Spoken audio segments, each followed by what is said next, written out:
La verdad. ¿Acaso uno de los bienes más escasos y más preciados del mundo? Mitos, mentiras, falsas creencias son los obstáculos que han hecho que la verdad se vuelva oscura y han cegado a la humanidad a través de los siglos. Sin embargo, la falsedad es débil ante la poderosa luz del conocimiento. Uno de esos faros de luz es La Verdad Oculta Radio TV. Programa de investigación y divulgación de información relacionada con las conspiraciones. Tema 1. Vida extraterrestre. Religión. Control mental. Esclavitud moderna, entre otros. Tendremos comentarios y entrevistas con los expertos de los temas a tratar. Pondremos en la mesa teorías probables, análisis, investigaciones, todo en búsqueda de la verdad oculta. La Verdad Oculta Radio TV, producido y conducido por Javier Sampaio. Este es un programa grabado y transmitido desde Monterrey, Nuevo León, México, para el mundo.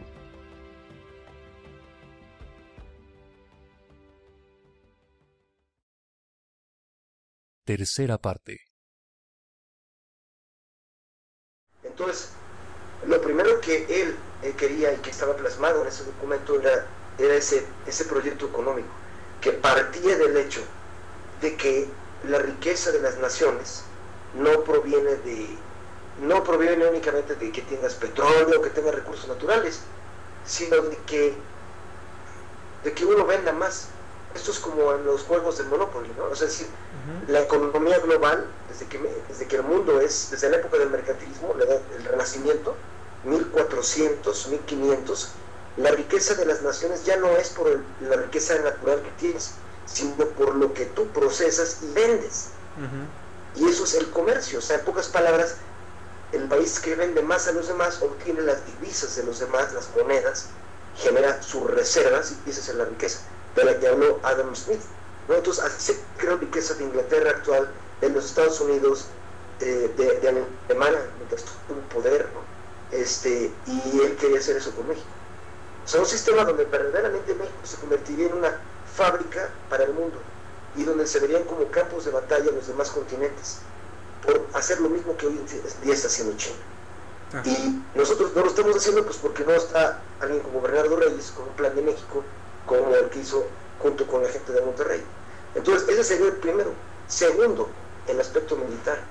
Él que había sido general y él fue secretario de guerra y como tal, de hecho, él duplicó, o sea, todo lo contrario que habían hecho hombres como como Taco Calles, que fue como bajar a la mitad nuestro ejército.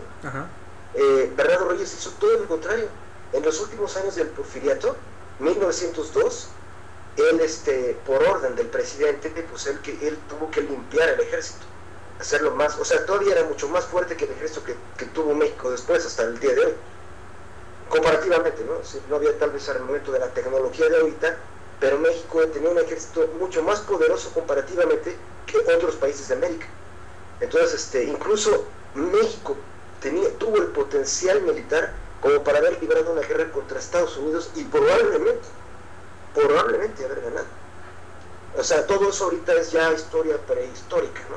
Claro. Porque ahorita sí ya somos una hormiga contra un dinosaurio. Todo eso se lo debemos a estos políticos como este de aquí, Plutarco Calles. Sin embargo, Bernardo Reyes hizo exactamente lo contrario. En 1902, como secretario de guerra, él lanzó una estrategia que copió de Alemania, francamente, y con este mecanismo que se llama creación de segunda reserva, el ejército mexicano tuvo el doble de su tamaño, porque él metió a jóvenes que, de hecho, en vez de decir ¿cuántos quieren la chamba de ser soldado?, él lo que hizo fue que creó un espíritu nacionalista de tú amas a México, México puede ser grande, tú podrías defender a México, entra a la segunda reserva y te vamos a capacitar, y si hubiera alguna situación tú vas a defender a tu familia, ¿no? Y entonces de repente se enlistaron toda una cantidad increíble de jóvenes y entrenados. O sea, México realmente duplicó su capacidad Y además él tenía con él a hombres brillantísimos como Manuel Mondragón, que vaya, ese hombre, para dar un ejemplo, este hombre fue el que creó los cañones que se utilizaron en la Guerra de los 6 días en Israel, cuando Israel nació como país. Esos cañones los diseñó un mexicano, Manuel Mondragón, para la empresa Chamot de Francia. Y también Manuel Mondragón, que trabajaba para Bernardo Reyes en la Secretaría de Guerra, también creó el famoso fusil el Mauser, que se llama Mauser Mondragón, sí, que es un rifle alemán, pero la espiral dentro del cilindro es algo matemáticamente importante, porque todos los cañones de una de escopetas tienen que tener una espiral por dentro. Claro, esta espiral es como una guía. Exacto, porque si no la bala se puede desviar, pero cuando haces que gire, la propia fuerza de rotación equilibra la dirección de la bala. Sin embargo, si la espiral es muy cerrada, disminuye la velocidad y el impacto. Entonces se requieren de matemáticas súper avanzadas, y eso lo hizo Mondragón. Entonces con esto, y de repente México empezó a tener el poder militar que nunca antes había podido tener, y realmente a tal grado llegó a la situación que eso fue lo que lo separó de Porfirio Díaz, precisamente porque la esposa de Porfirio Díaz de repente le dijo al presidente, cuando venían todos estos jóvenes que tenían el kepi que decía la R, le dijo, esa R no significa reserva, significa reyes, y ellos son leales a reyes, no a ti. Entonces básicamente eso fue lo que detonó el hecho de que Porfirio Díaz le empezó a quitar la confianza, y lo quitó de la Secretaría de Guerra cuando iba muy bien, y después cuando todo el mundo lo candidateó para que fuera el sucesor de Porfirio Díaz, pues Porfirio Díaz ya dijo, ya, hasta aquí, y lo mandó a Francia. Y ahí empezó la historia medio dramática de Bernardo Reyes, que pudo ser presidente de México. Sí. Y francamente hubiera sido el mejor, porque tenía la inteligencia para crear una potencia financiera, y tenía los empresarios de Monterrey para hacer esto realidad y competir contra un Rockefeller. Y tenía todo esto, y además tenía los pantalones y la preparación militar para realmente que México pudiera respaldar con su fuerza militar cualquier iniciativa financiera que otras naciones quisieran detener o boicotear. Claro. Pero todo esto terminó pues el 9 de febrero de 1913 cuando lo asesinaron. Sí, bueno, a Estados Unidos no le convenía a ese hombre. Es lo más mínimo. De hecho, bueno, hay una mujer que era Edith O'Hagnessy, que era irlandesa, que ella era esposa del secretario de Asuntos Económicos de la Embajada de Estados Unidos en 1910, y que ella decía, este hombre verdaderamente sería un presidente magnífico de los Estados Unidos mexicanos, pero sería temible, y se refería a Bernardo Reyes porque ella comía con él. Y gracias a esas reuniones es que sabemos que él tenía la barba roja y no blanca, como se ve en las fotos, porque son fotos de blanco y negro, ¿no? Claro. Y desde entonces lo empezó, o sea, Porfirio Díaz empezó a marginar a Bernardo Reyes. Y ahí fue cuando empezó a salirse de la política. ¿Por qué? Porque, pues básicamente envidia. En este caso sembrada por una esposa, ¿no? Que le metió la insidia. Sí. Pero además creo yo, porque realmente, pues bueno, Bernardo Reyes realmente tenía mucho carisma, y eso lo decían gentes de otros países. Y pues ese carisma, pues a la mera hora, creo que eso es una simple suposición, que alguien como Porfirio Díaz, que era lo máximo, él no podía soportar que hubiera alguien que lo opacara, o que al menos compitiera con él. O sea, no que generalmente un monarca, desde las épocas inmemoriales, es empezar por dejar a alguien mucho más imbécil que él, para que en el futuro se le recuerde a él. Es más, un ejemplo simple, que esto creo que a tus lectores, a tu público le va a encantar. O sea, el tema de Alejandro Magno, que es el máximo, así, de los máximos políticos que ha existido. Si la gente sabe la historia de él con su papá, Filipo II de Macedonia, era el que realmente concibió el plan de Alejandro Magno, que era nuevamente un plan estilo Bernardo Reyes, plan de México, o un plan como el de Thomas Jefferson, plan de Estados Unidos, que fue como hacer el imperio helénico, el imperio del mundo, ¿no? Entonces, Filipo II de Macedonia fue el que concibió ese plan, y después fue su hijo, Alejandro Magno, el que lo llevó a la realidad. Entonces, cuando Alejandro Magno realmente instrumentó todo esto y fue el emperadorcísimo del mundo, tenía todo lo que cabía imaginar, excepto la India, era parte ya de este gran imperio, que de hecho se llamaba, pues, Mundo, tal cual. Su nombre oficial en griego era ese, Mundo, y bajo la idea de, en fin, toda esta idea plural y padrísima de Alejandro Magno. Pero cuando él ya se enfermó, ya se iba a morir, sus generales empezaron con la onda de, oye, pues, ¿quién va a quedar aquí? O sea, ¿quién vas a dejar a cargo de todo este rollo? Y se estaban empezando a pelear por las migajas del imperio, estando él en la camilla. O sea, y es más, uno de ellos, que era Ptolomeo, el que estaba como gobernador en Egipto, le dijo, si tú no, antes de morirte, no designas a uno, no solo se va a desintegrar lo que creaste, sino que va a empezar una guerra entre todos, porque todos van a querer el control final, ¿no? ¿Y qué crees que fue lo que él dijo? Él mandó llamar a todos estos generales y les dijo, voy a designar ahorita al heredero de todo el imperio, del imperio mundo. Y en la mano tenía el papelito, y con el hebreo decía Kratisto, significaba al más fuerte, y con eso murió. O sea, él no designó al heredero, y él sabía perfectamente lo que iba a ocurrir con eso. Estaba desgraciando al resto de la humanidad para siempre, y obviamente lo que ocurrió fue lo que él quiso.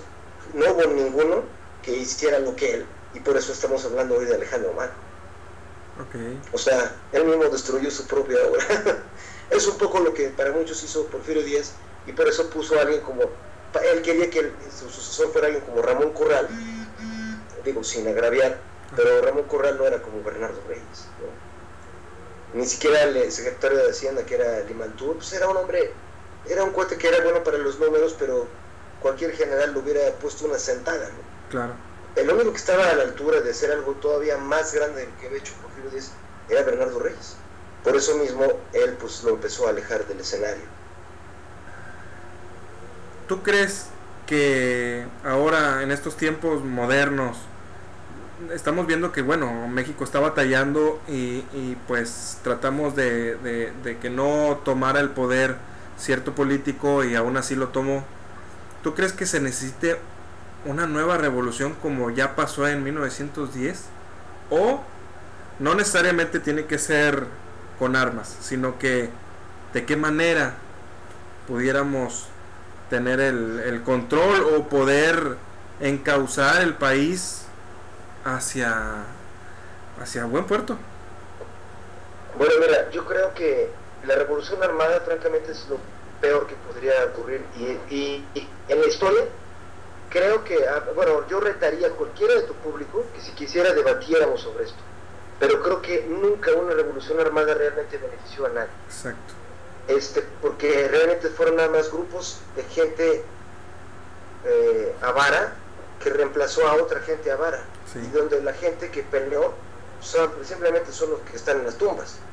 Entonces, realmente algo como eso no opera. Sin embargo, yo soy de los que creemos, y sé que tú también, porque te he escuchado tus cápsulas, tus programas, gracias, que sí se tiene que hacer una revolución, pero es una revolución del cerebro, una revolución mental, de conciencia, y básicamente de conciencia, y sobre todo una revolución de la interacción que tenemos unos con otros para generar redes operativas que realmente puedan funcionar como lo de la primavera árabe. Pero básicamente creo yo que ahorita, a diferencia de otras épocas, por fin se tiene una infraestructura de telecomunicaciones que hace que muchas mentes puedan operar como si fueran una sola, un cerebro, que pues es la red social, de lo que tú eres un gran ejemplo, tu red y tu público. O sea, las redes sociales son la esperanza del pueblo para convertirse en la fuerza y en el poder de la sociedad, como soñaron los griegos, ¿no? de Demos, ¿no? El poder del pueblo para el pueblo y por el pueblo. Nunca se había logrado porque no era fácil comunicar a miles de personas, sí, y que se pongan de acuerdo. Número 2, la información. O sea, la gente que no sabe por qué han pasado las cosas, es obvio que siempre van a ser esclavos y siempre van a siempre se van a estar quejando de que otra vez les vieron la cara. Y por eso creo yo, esos libros como estos que yo he hecho, pues son un intento de cómo condensar esto, y no son los únicos, obviamente hay otros autores que yo admiro mucho que han hecho cosas mejores, pero creo que lo que la gente tiene que hacer es pues leer un poco, no digo, yo no le digo a la gente, no, lee toda la obra de Vasconcelos, no, eso es imposible, y la gente va a envejecer antes de que eso les sirva de algo. Hay que leer donde está compactado todo esto, de manera que se pueda convertir en algo útil y utilizable en el corto plazo. Para dar un ejemplo, yo no estoy comparando los libros que yo he hecho, que ahí yo no tengo ningún mérito. El mérito que yo tendría es nada más que escogí temas que creo que son apasionantes, y mi fortuna es que hay mucha gente a la que también le apasiona. Sí. Pero yo ahí no soy más que el que lo escribió, punto, nada más.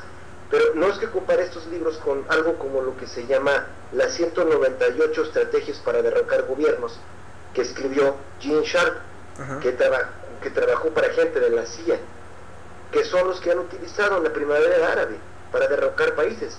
¿Qué quiere decir esto? En realidad la información es el máximo poder. Exacto. No solo es poder, es el máximo poder. Y si una cantidad suficiente de gente tiene acceso a esto, entonces tienes una bomba. O sea, claro, no me refiero a una bomba para matar personas, pero sí una bomba para modificar a la sociedad. O sea, para dar un ejemplo, si tú te pones a pensar los cuates que crearon los Estados Unidos, claro, ahí sí hubo una rebelión contra Inglaterra, y fue armada, estoy de acuerdísimo. Sin embargo, esa sola rebelión, si no hubiera tenido algo más detrás, si hubiera sido como la independencia de México, o como la Revolución Mexicana, que acabó en que murieron 2 millones de mexicanos y no sirvió para nada.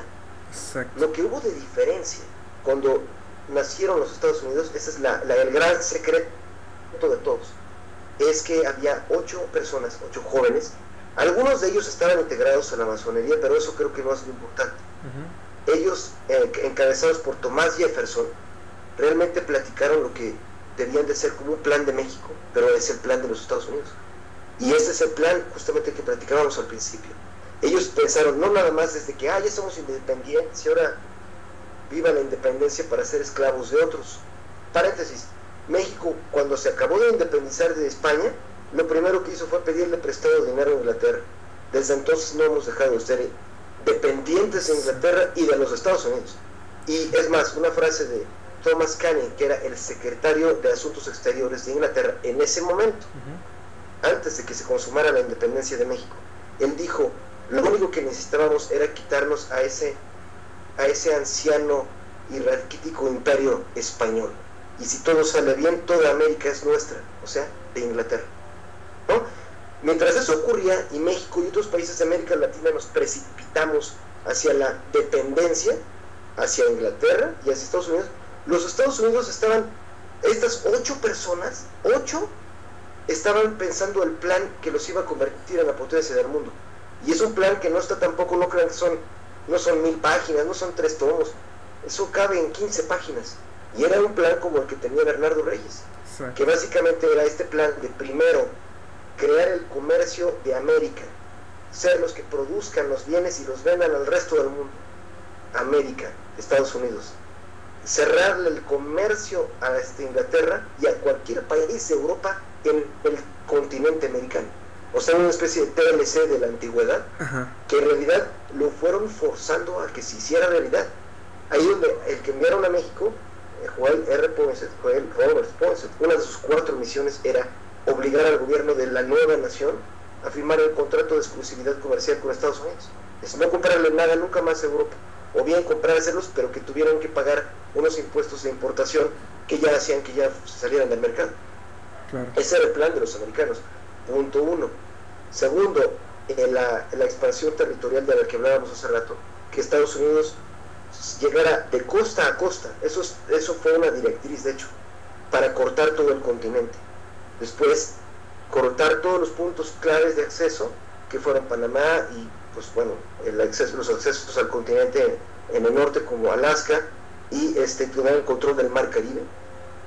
Y básicamente, pues, o sea, estos son los puntos que hicieron que Estados Unidos fuera lo que hoy es, que realmente unas pocas personas, pero suficientemente inteligentes, hicieran un verdadero plan, un plan geopolítico, global y con miras a 500 años.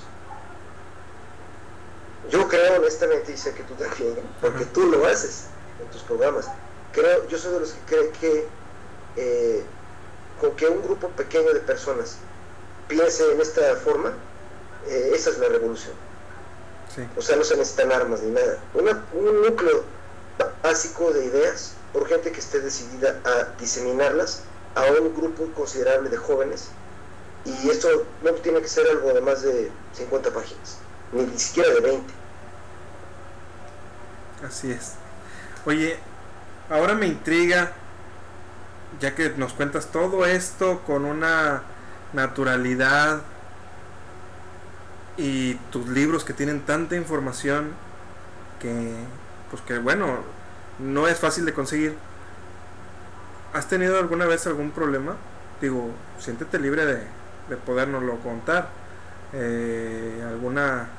O algunos compañeros escritores que te hayan comentado y sabes que Mendívil, mejor no escribas de esto, mejor dedícate a hacer otra cosa, o olvídate del pasado de México. Mira, para serte bien honesto, antes de publicar cada uno de estos libros, siempre ha habido mucha gente que ha tenido miedo, ¿no? Desde 1910. Yo hasta dije, pero ¿por qué no? O sea, pues ¿por qué tanto si eso ya pasó hace 100 años? Pero la cosa es que todo esto hablaba de la familia Rockefeller desde entonces, ¿no? Sí. Para el libro que siguió, que era Secreto 1929, pues bueno, salió a la venta justo cuando estaban las elecciones del 2012, y habla de los trapos negrísimos del PRI, ¿no? Sí. Tampoco es casualidad, o sea, obviamente uno como escritor, pues sacas el tema polémico cuando realmente es polémico, cuando más polémico puede ser y cuando además puede modificar la realidad, o sea, idealmente. Pero también hubo varias tiendas en que de hecho estuvo en peligro de no poder entrar, porque había gente que decía, híjoles, no sabemos cómo viene esto.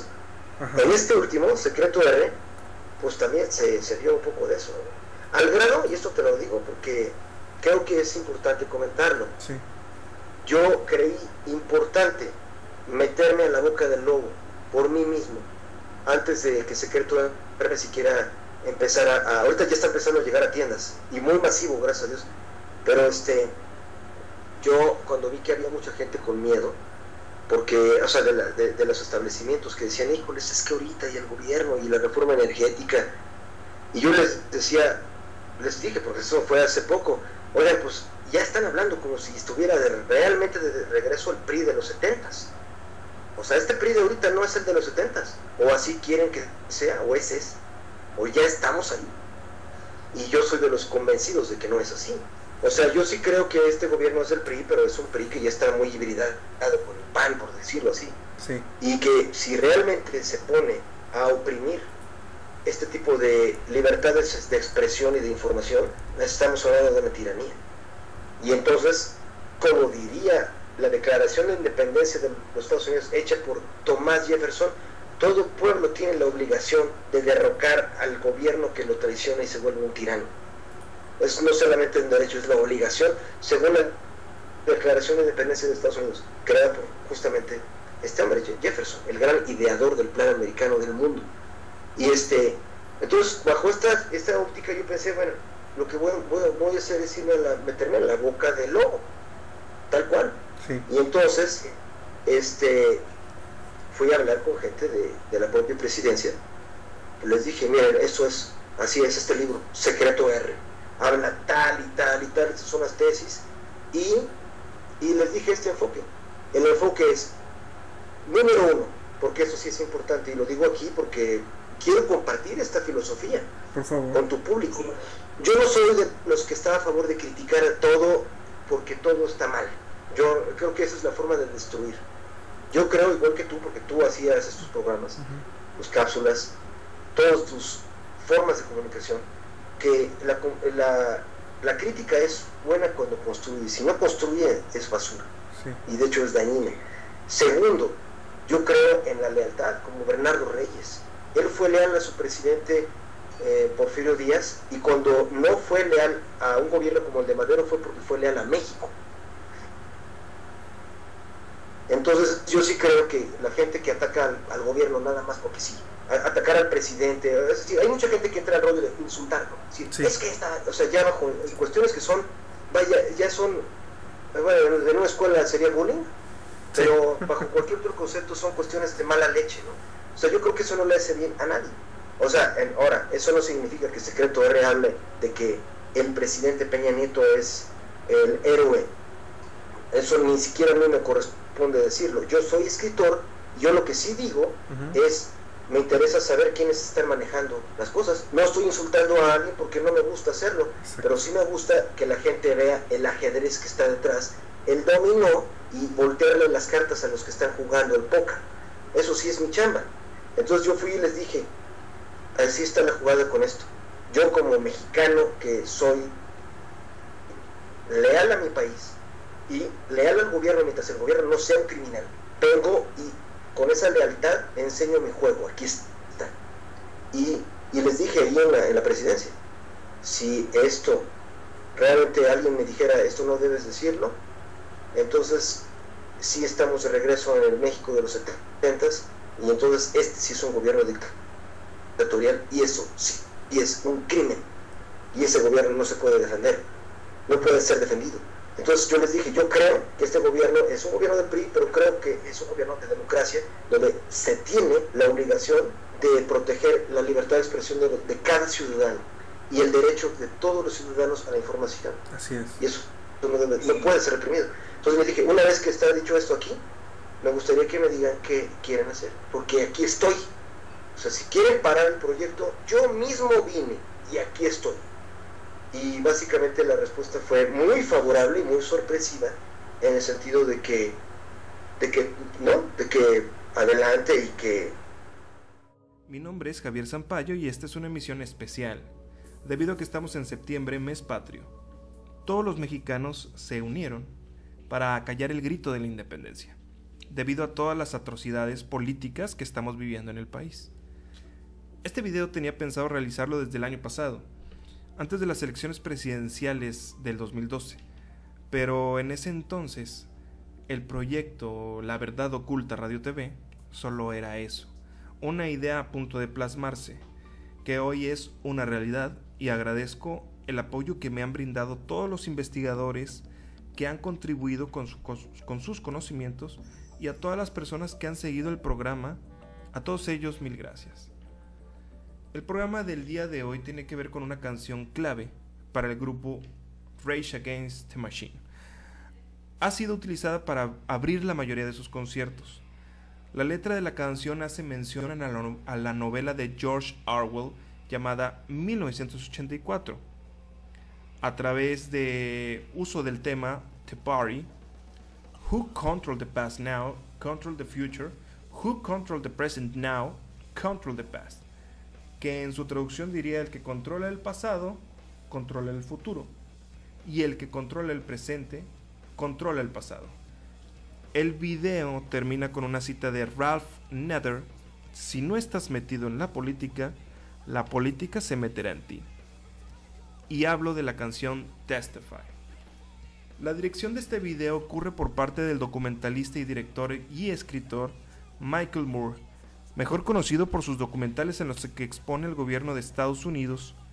Este señor se dio a conocer con el documental Roger and Me, documental de 1989 que trata sobre lo que ocurrió en su pueblo natal, en el estado de Michigan, después de que la empresa General Motors cerrara sus fábricas para reabrirlas después en México para abaratar la mano de obra y costos de producción. Siendo este el documental el que más dinero ha recaudado en la historia del cine, pero de este tema hablaremos en otro programa. Bien, la parte crítica musical de la banda se unió con la parte documental de las imágenes del director, creando un mini documental de las elecciones de Estados Unidos del 2000 entre George Bush y Al Gore. Yo me he dado a la tarea de recopilar datos y traer de regreso esta canción de protesta con su audio original, pero con video de actualidad, acerca de lo que vivimos todos los mexicanos en el año 2012, en cuanto a las elecciones presidenciales con sus candidatos y las principales noticias sobre este tema. Este video es sin afán de ofender a nadie y tampoco buscando realizar una revuelta. Creo que este es el mejor momento de lanzar este nuevo video, debido a que México, supuestamente y legalmente, ha decidido a su gobernante por los próximos 6 años, que es Enrique Peña Nieto. Y todos nos hemos dado cuenta de lo que en realidad está pasando en la actualidad.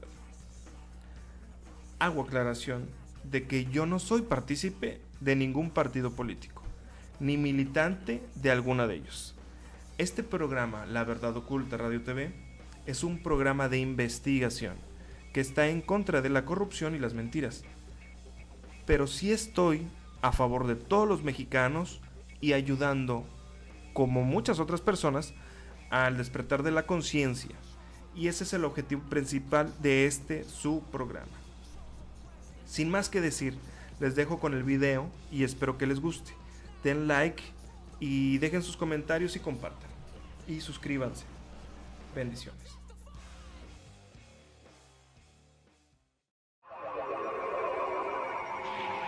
De ahora en adelante hablaremos en español, que es el idioma usado en el país a donde nos han destinado y que los terrícolas llaman México. Nos estamos acercando a su planeta. Ha llegado la hora de transmitir nuestro mensaje a los terrícolas.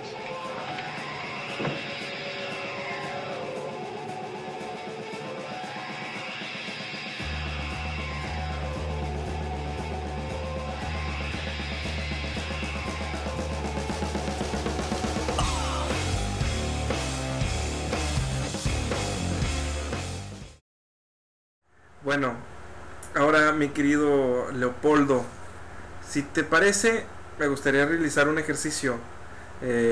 Yo voy a decir una palabra y tú respondes lo primero que te venga a la mente. En una palabra o de manera muy breve, ¿ok? Es como un psicoanálisis. Así es, exactamente. Ok. Es cortito, ¿sí? Muy bien. Secreto 1910. Es manipulación. Leopoldo Mendívil. Yo. General Bernardo Reyes. Ideal. Familia Rockefeller. Negro. Illuminati. Falso. Secretaría de Educación Pública. Desperdicio. Pemex. Más desperdicio y oportunidad. Partido Revolucionario Institucional. Posible resurrección. Y por último, México. Esperanza.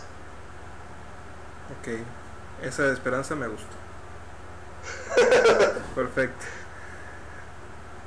¿Qué te gustaría agregar ahora para finalizar la entrevista? Un mensaje para la gente que está viendo, que ha leído tus libros, que ahora te sigue, tu público. Bueno, yo primero quiero darles las gracias a todos los que han comprado mis libros. Uno, porque ellos me permitieron poder vivir de esto. Porque si no lo vendes, pues yo tendría que regresarme al trabajo que tenía de burócrata. Que, bueno, fue una gran oportunidad porque sí he tenido la suerte de poder hacer cosas que han tenido un resultado, ¿no? O sea, en el Infonavit, por ejemplo, hicimos el portal, ¿no? Que realmente, con apoyo, obviamente, del director, ¿no? Y han sido cosas que realmente funcionaron para eliminar un poquito la increíble red de corrupción que había ahí.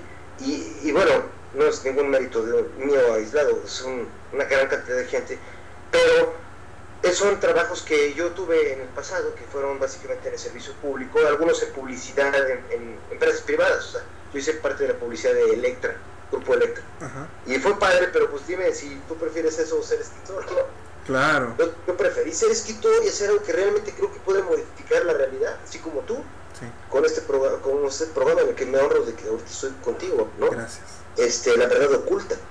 Entonces, nuestra chamba, tú y yo, que nos dedicamos a tratar de desocultar la verdad, pues dime si hay algo superior a esto. No hay nada. Lo único que esperamos es poder vivir de ello. Entonces, eso solo lo podemos hacer si el público nos apoya. Así es. Entonces a mí yo tengo un agradecimiento increíble a todos los que me han apoyado en eso, pero mucho más a todos los que después de leer el libro, y gracias a Dios han sido muchísimos, han querido ser parte de esto de alguna manera y me han ayudado con toda esta aportación increíble de información y de datos y de ideas sobre todo, y de entusiasmo, y que cada vez me han ayudado a decidir cuál es el siguiente libro, porque eso no lo puedes hacer si no te ayuda. Exacto. Bueno, en mi caso, pues mi amada esposa en primer lugar, y luego los amigos, pero sobre todo los que han leído estos libros. No podría hacer esto si no hubiera habido una constante retroalimentación. Pues sí, se los debo, realmente. Así es. Y de hecho, tan así que en el nuevo libro que estamos haciendo, pues desde 1929, que fue el segundo, ya estaban integrados varios amigos que aparecen al final del libro. De hecho, que ellos leyeron el primero y después me ayudaron con muchas ideas, incluso revisando el libro, y por eso están al final. Ahora con Secreto de ocurrió lo mismo, pero bueno, un tema ya técnico de la impresión es que esa página no aparece, pero bueno, ¿crees que estas canas están así nada más porque sí? Pero no, increíblemente, yo estoy súper agradecido con el editorial que ha sido un apoyo. Muchos de la propia editorial estaban en esa lista. En fin, pero en el nuevo, obviamente, para este nuevo libro Secreto de R, pues hubo un apoyo increíble de muchos lectores, y hay varios, es más, aquí está, pero no voy a decir aquí sus nombres, pero varios de esos lectores que luego me ayudaron a hacer esto con ideas, los puse como personajes y aparecen, de hecho aparecen como héroes, ¿no? O sea, aparecen de que de repente están salvando a los protagonistas, y los puse tal cual con su nombre y apellido y la descripción pues para agradecerles, porque yo sé que ellos lo que van a hacer es que van a decirle a sus familiares, mira nada más, aquí está, de aquí salgo yo, y pues yo dije, ¿por qué no hacerlo, no? Se puede.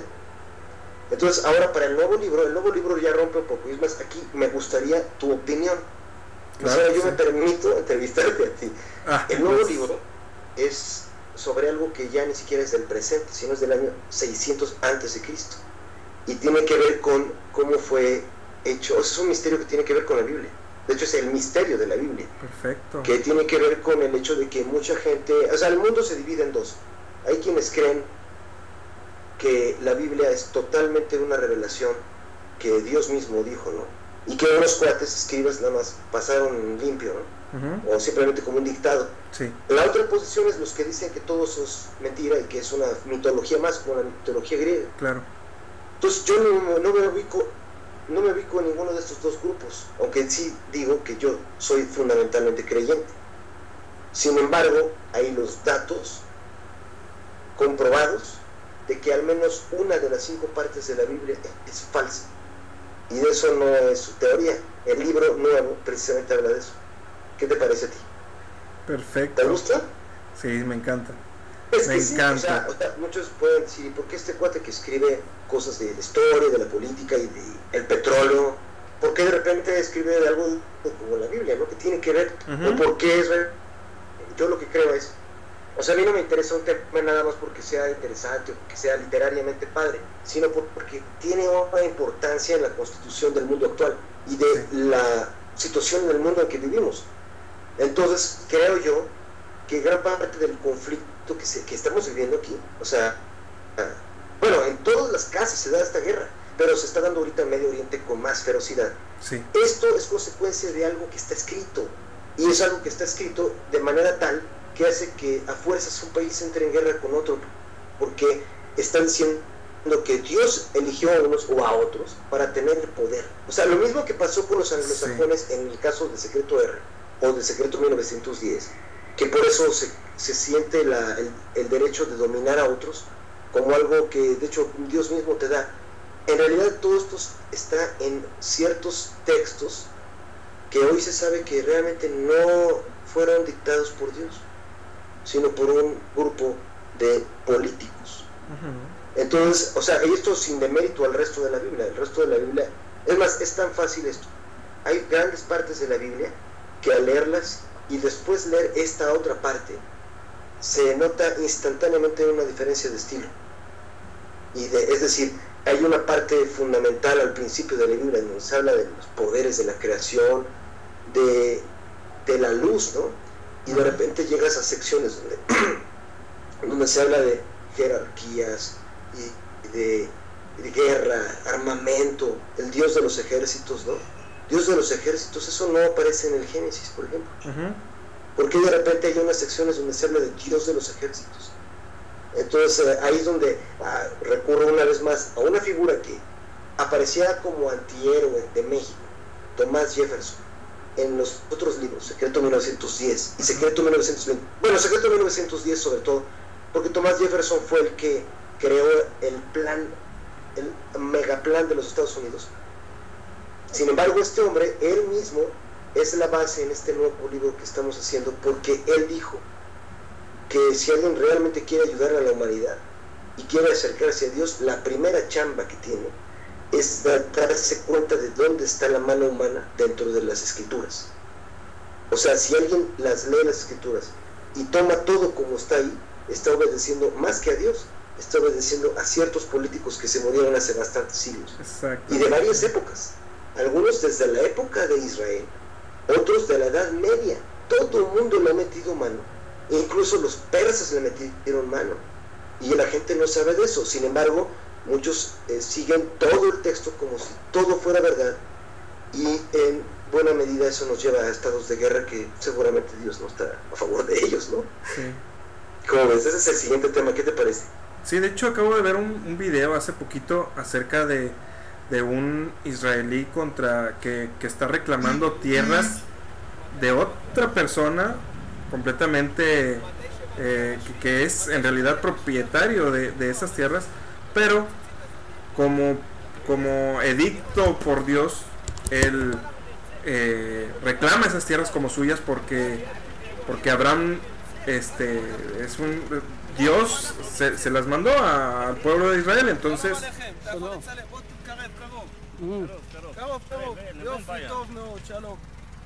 אמרתי לו שהוא רוצה לחם, וגם אנחנו רוצים לחם. כדי שזה יהיה כמו שצריך, הוא יזרח חצי, ואני אזרח חצי. מה אתה אומר? אבל זה אדמה שלנו? לא. למה לא? זה עוד שלנו. לא, אדמה שלי. זה אדמה של אבא שלי אדמה של ארץ ישראל, הקדוש ברוך הוא נתן אותה לאברהם, יצחק ויעקב.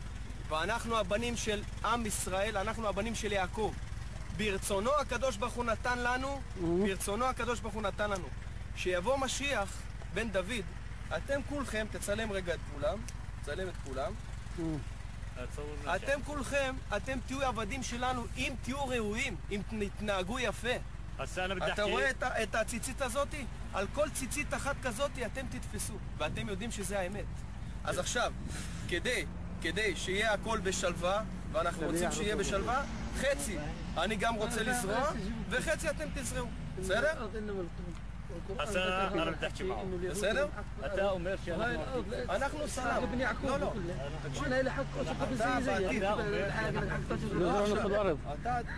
אתה בעתיד, מתי יבוא משיח, אתה תהיה העבד שלו. אני, בקוראן שלנו כתוב שאתם צריכים לעבוד איתנו. שמע, אתה יודע טוב מאוד, גם בקוראן, הכל בא מהתורה. אתה יודע טוב מאוד. לא, אתם כתבתם את זה ביד. אתה יודע טוב מאוד. אתם כתבתם את זה ביד. זה גם אבא של אבא היה אומר, אליהוד זה משהו חשוב. זה בן של הקדוש. אתה דברת, תן לדבר. התורה שלכם, אתם כתבתם את זה בידיים שלכם. משה רבנו. לא, משה רבנו. אבל התורה זה מאלוהים שלנו. הוא ירד ככה. מאלוהים שלנו. תשמע. בבקשה. אז בוא נעשה ככה, בוא תבחר חצי, אני חצי, יש לי שקים של קמח, גם אני רוצה לחם, בסדר? אנחנו ניתן לך לחם. לא, אני רוצה עם החיטה שלי. אבל זה אדמה של אבא שלי, אני לא אתן לך שאתה תזרוע את זה. מה זאת אומרת? תקשיב, רגע, תקשיב. אתה אומר שיש שלום, תקשיב. ויש לכם 10 שנים, לך תעשה באדמה שלך. 10 שנים לא עשיתם פה עד זה. זה האדמה שלנו. לא נכון. פה זה האדמה שלנו. לא נכון, לא אדמה שלך. זה האדמה שלי. לא אדמה שלך. בטח. מי אמר זה אדמה שלך? מה זה, הקדוש ברוך הוא. אללה אמר לי. לא אמר אללה. בטח שאמר, ועוד איך. אתה צריך שנדבר לאט לאט. כן, לאט לאט, יופי. אתה צריך לחם, אנחנו מוכרים אתכם. לא מוכר. אני רוצה לעשות גם חיטה פה. פה. אתה בו? כן. לא יכול. לא יכולים. זה אדמה של אבא שלנו. תשמע, 10 שנים אתה לא פה, לא אף אחד לא עשה. מה אכפת לי. עכשיו אנחנו עולים למעלה גם. זה אדמה, זה בתים שלנו. מה אתה אומר? אתם עולים למעלה. אתה בונה בו? תקשיב. למה? למה? כי זה אדמה שלי. מאיפה יביא את זה? מה זה מאיפה? מאיפה יביא את זה? אמרתי לך עוד פעם, אברהם הקדוש ברוך הוא נתן לאברהם, יצחק ויעקב. הקדוש ברוך הוא נתן ליעקב אבינו, הוא נתן את הארץ הזאת. אני אומר לכם טוב, וגם תעביר את זה הלאה. זה בין גיל 70 ו-80. תן לו לדבר, ואני יכול לתרגם לך למין هذا الأرض هو بيقول إنه الله كاتب هاي الأرض لإبراهيم وهذا اتكسر أولاد هو شو بيقول والمرددنا عمر אנחנו חצי, גם אנחנו רוצים לחם. ما انت اخذتوها كلها اخذت الارض كلها اخذتوها ما לא, אל הכפר יש לכם שם אדמות, אל זיתים, אתם משחקים אותה עם הצילומים האלה, כאילו אתם מסכנים. لين جيت هون איך? لين جيت מאיפה אתה באת לפה? מאיפה אתה באת לפה? אבא שלך איפה הוא היה גר? בנית הוא אומר לך מאיפה אתה באת לפה? كفوها بسنة 77 שנת שכם, يعقوب יוסף אבוי. איווה, יוסף הצדיק אבוי. אתה אומר שיעקוב, واحنا محمد ابونا كل الارض لمحمد هذه قبل يوسف יעקוב שלכם, יעקוב. אתה יודע טוב מאוד, גם אבא שלך אמר לך שמתי שיבואו, מתי שעם ישראל מגיע, לתת להם. למה הם בנים של הקדוש ברוך הוא. אתה יודע את זה. אתה צריך להגיד לבנים שלך, אתה צריך להגיד לילדים. תראה, אני מוסר לכם הודעה מיוחדת. זה לא נכון. שלא תגידו שלא אמרנו. עוד כמה רגעים מגיע מלך המשיח. ושמגיע מלך המשיח, כן? מגיע מלך המשיח, ואתם יודעים את זה טוב, וזה האמת. אז הוא יתקע בשופר גדול. וכל האדמה תרעד. ברגע שכל האדמה תרעד, כן? אז יתגלה הקדוש ברוך הוא. ואתם, אם אנחנו נרצה, אתם תהיו עבדים שלנו. רק אם אנחנו נרצה. עכשיו, כרגע, אנחנו לא רוצים לעשות בעיות. אנחנו אומרים, אתם רוצים לחם, אנחנו רוצים לחם. אזרח חצי, בסדר, אנחנו... Digo, estamos en el siglo XX y todavía seguimos pensando con esa mentalidad. Por eso realmente la única palabra para describirlo eso es horror. Que alguien invoque a Dios para algo así. Y lo que es grave, creo yo, es que esto no nada más es privativo de un país o de un pueblo como es el hebreo, sino que después esto se transmitió a los cristianos y los cristianos lo retomaron. Entonces tú tienes ahora en la Edad Media, donde se les revirtió a los hebreos, en donde ahora los cristianos, por amor a Dios, algunos persiguieron a los judíos, al grado de casi exterminarlos, de los corrieron de España, de muchos lados. Claro. Y no solo eso, sino que los cristianos ahora se volvieron intolerantes hacia cualquier otro que no creyera lo mismo. O sea, la base, aquí en la base negra, es esta intolerancia, la no existencia, no soportar la existencia del otro, o de que alguien piense diferente y de tener la soberbia de que uno piensa que solo uno puede tener la verdad. Sí, y solo su Dios es el real. Sí, cuando en realidad, digo, hasta varias personas de esos mismos credos han afirmado que ¿qué tal si Dios es el mismo? Solamente lo vemos desde diferente color, le pones diferente vestimenta, atuendo, color de piel y nombre y ya tienes otro Dios. Pues, ¿cuál es? O sea, hay algo más metafísico detrás que realmente debería de unir. Sin embargo, si te digas, luego retomaron esto mismo los musulmanes. Entonces, ¿qué mundo tienes? Todo el mundo está usando esos mismos versículos, pero los están usando para destruir a todos los otros y para destruirse a sí mismos. Sí. Entonces, finalmente, esa parte, o sea, este es el tema de este libro, es quién es el humano que verdaderamente creó todo este juego que seguimos viviendo. ¿Quién en realidad escribió lo que supuestamente escribió Dios? Sí. O bueno, mandó Dios como información. No, es muy interesante, muy interesante. Qué bueno, De hecho, te agradezco tu pasión por realizar este tipo de investigaciones, poderlas, no solamente quedártelas para ti, sino plasmarlas y compartirnoslas en este caso en tus libros, en formato de novela, para podernos introducir dentro de la historia. Y me pareció genial. De hecho, tu primer libro me pareció genial. Me voy a aventar, me comprometo a aventarme los otros 2 libros y esperemos. Bueno, yo te agradeceré tu opinión muchísimo. Es más, sí, te claro. diría yo que la verdad, no es porque le esté haciendo propaganda al último Secreto R, pero francamente es el mejor por mucho. Y este es el que me encantaría que me dijeras, ¿tú qué piensas? Porque a diferencia de los otros están padrísimos para ver qué pasó y sigue afectando lo que pasó. Claro. Pero lo que está ocurriendo ahorita, pues es donde tenemos solamente la oportunidad única de cambiar las cosas. De poder modificarlo, ¿no? Sí. Exacto. Ahora me dices que va a ser la presentación ya en unos días. Sí, el 15 de agosto, en el Hotel Sheraton, que está frente al Ángel de la Independencia, Salón Clásico, si no me equivoco. Y bueno, tú eres un invitado muy especial, que me va a hacer muy feliz el hecho de que estés con nosotros ese día. Muchas gracias. Y pues todos los de tu público que quieran estar con nosotros, vamos a estar muy felices. Muchísimas gracias. A ver, ojalá que se diviertan, porque el objetivo también en esto es que la gente se divierta y se emocione con estas cosas y pues que pasen un buen momento ese día. Muchas gracias, te auguro mucho éxito, como en los otros 2 libros. Te va a ir genial, ¿no? Y además con esa facilidad, no, ya no se escuchó, y además con esa libertad que tienes para contarnos y aceptar esta entrevista, y las demás que tienes también, tu accesibilidad y pues tu buen carisma te va a abrir muchas puertas, como ya lo ha hecho bastante.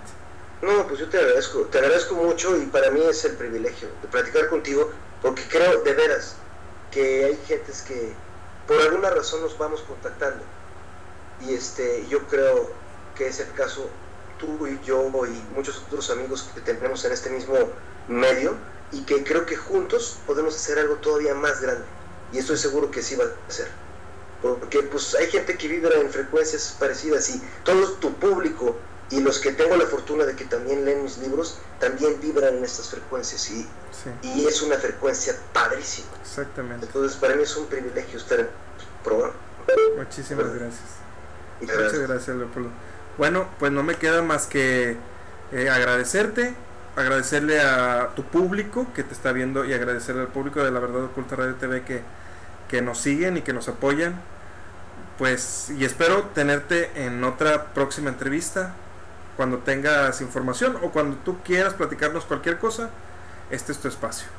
No, pues encantado de estar en La Verdad Oculta, y me fascina que esté oculta y también desocultarla. Así es. Contigo. Más que nada, eso es lo que nos interesa. Muchísimas gracias, Leopoldo. Javier, gracias a ti. Un placer estar en tu programa. Bendiciones. Bendiciones para ti también. Cuídense mucho. Si te gustó nuestro trabajo, ayúdanos a crecer, dando un me gusta, un comentario y compartiendo este video. Agregarnos en tus redes sociales como La Verdad Oculta Radio TV.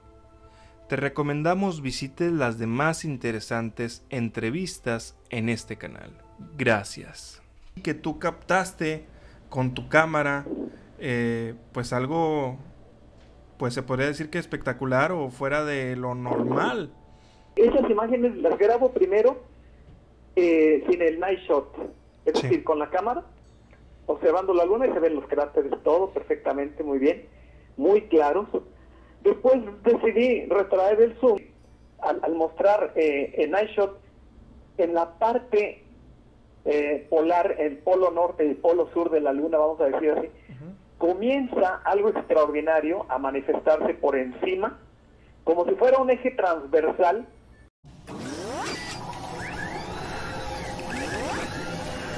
La Verdad Oculta Radio TV, creando nueva conciencia para la nueva humanidad.